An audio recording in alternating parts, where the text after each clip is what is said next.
isang dakilang propeta, sugo ng Diyos sa bayan niya. Hallelujah, Hallelujah, Hallelujah, Hallelujah.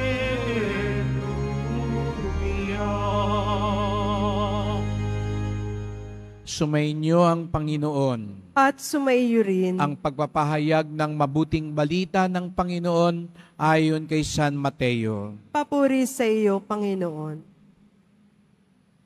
Noong panahong iyon, nagpunta si Jesus sa lupaing malapit sa Tiro at Sidon.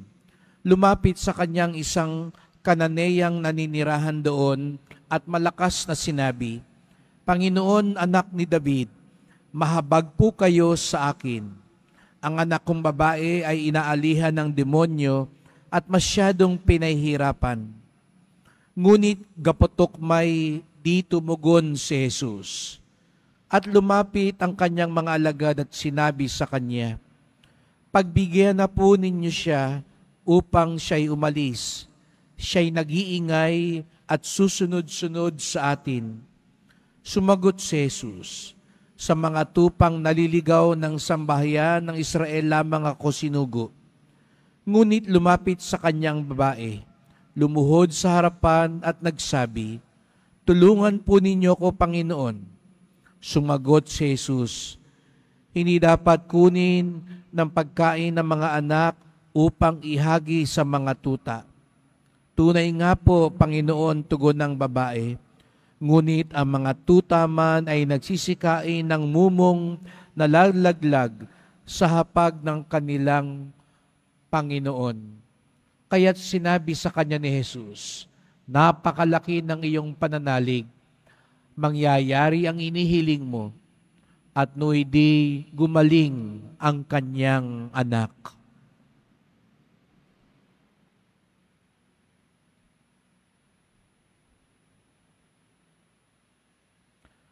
Ang mabuting balita ng ating kaligtasan. Pinupuri ka namin, Panginoong Jesucristo. Magsiupo muna ang lahat. Magandang umaga po sa inyong lahat at maligayang pagdating sa tahanan ng ating mahal na pong Jesus Nazareno. Pinagdarasal din natin ang mga kababayan, mga kadeboto natin, ang mga may sakit, nag-aalaga sa may sakit, sa iba't ibang panig ng bansa at daigdig, na nais sumama sa pagdiriwang ng misa dito sa Quiapo, sa Basilica Minor at Pambansang Dambana ni Jesus Nazareno.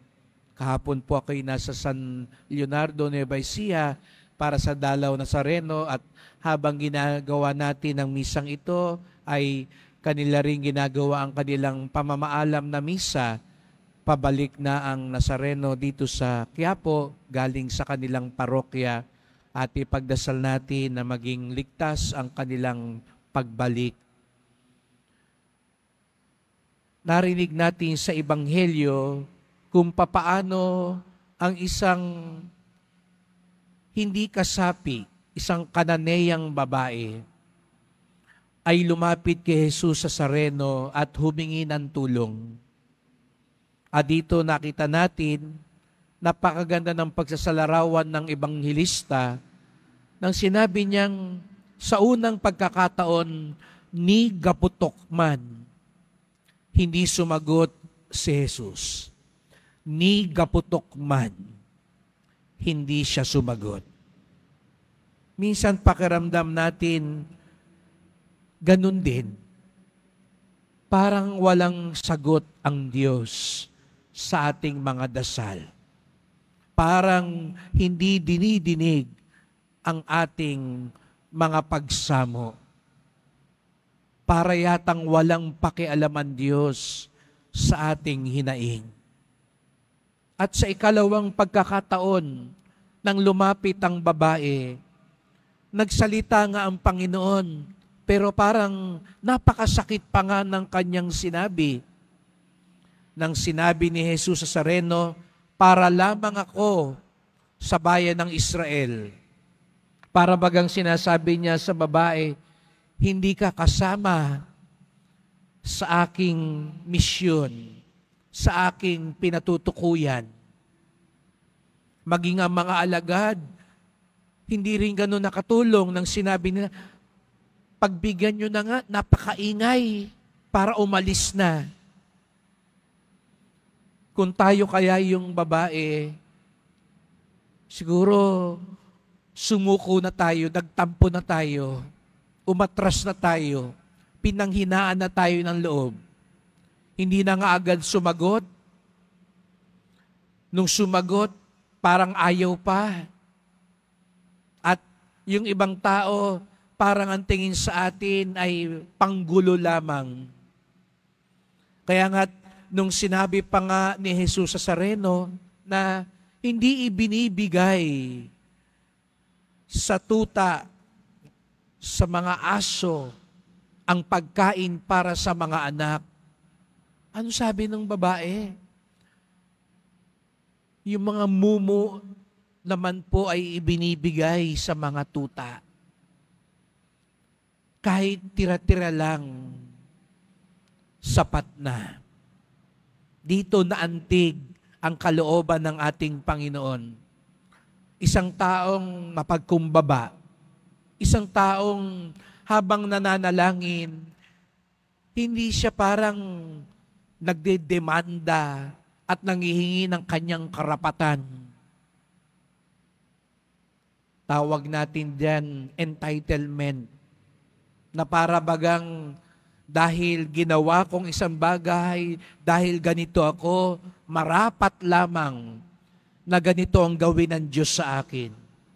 Pero yung babae pong ito, hindi siya ganun. Ang tingin pa rin niya sa sarili niya, hindi ako karapat-dapat. Ako'y parang isang pulubi lamang nakikiusap, nagbabaka sakali. Ako'y isang mananampalataya na bagamat hindi agad sinasagot, bagamat parang kinukutya, parang binabaliwala, hindi sumusuko. Mga kapatid, ito pong ating ipagdasal na ganito ang ating kalooban. Hindi sumusuko, hindi nagmamalabis at nagyayabang, at punong-puno ng pagpapakumbaba, pakikiusap sa ating mahal na pong Jesus sa Sareno. At ang ganitong puso daw, ang handa sa kanyang himala. Ang ganitong puso, ang makakasaksi ng kanyang pagpapala.